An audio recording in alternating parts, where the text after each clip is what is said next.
আসসালামু আলাইকুম, সবাই কেমন আছো? আশা করি সবাই ভালো আছো। আমরা আল্লাহর মতো ভালো আছি।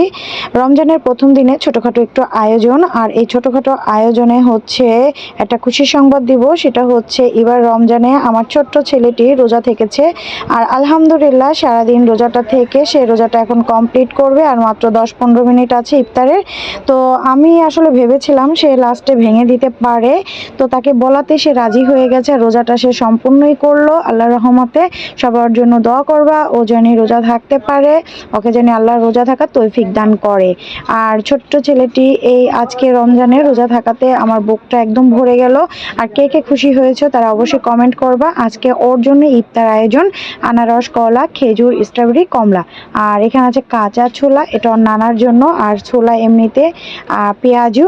কী কী আয়োজন হচ্ছে সেটাই তোমাদের দেখাবো। আর এখানে হবে আলুর চপ, ডিমের চপ এবং বেগুনি। তো এগুলোই, আর ফল ফ্রুট এইসবই, আর থাকবে হচ্ছে জিলাপি। তো এইসব আয়োজনই শরবত, আর সে হচ্ছে ম্যাঙ্গো শরবতটা পছন্দ করে। সে আখের গুঁড়াটা খাবে না, তাকে ম্যাঙ্গোটাই করে দিব। তো সে শেষবেলায় এখানে বসে আছে, আর এ তো আগে থেকেই রোজা থাকে সেটাই বলছি, কারণ ও এর থেকে আরও 1 বছর আগ থেকেই রোজা থাকতো। আর ওকে আমি সেটাই বললাম, তোমার আপু তো আরও আগে থেকে রোজা থাকে, তুমি কেন পারবে না? বলাতে বললো না, আমি পারবো, আমি থাকবো। আর এছাড়া ও তো খেতেও চায় না, ওর বেশি কষ্ট হওয়ার কথাও না, তাই ওকে রেখে দিলাম। তো কেমন হলো দেখো। আর দেখো এখন রমজানের শেষ টাইম চলে এসেছে, আজকের প্রথম দিনের এই তো আজান দিয়ে দিয়েছে। আমার ছেলে এখনই হচ্ছে আজান অপেক্ষা করতেছে, ইফতার শরবত খেয়ে নামাজ পড়ে এবার বসে বসে ইফতার খাচ্ছে দেখো। তো আজকে ওর জীবনের প্রথম রোজা, আর প্রথম রোজার ওর অভিজ্ঞতাও বলেছে, আর ভালো লেগেছে, আর খারাপ লাগেনি। এবং ও সবার কাছে দোয়া চেয়েছে, সবার জন্য দোয়া করবা ও যেন রোজা থাকতে পারে। আর এখন হচ্ছে ও বসে বসে খাবে, আর ও আসলে একা একা খেতে পারবে না, তো ওকে খাইয়ে দিব।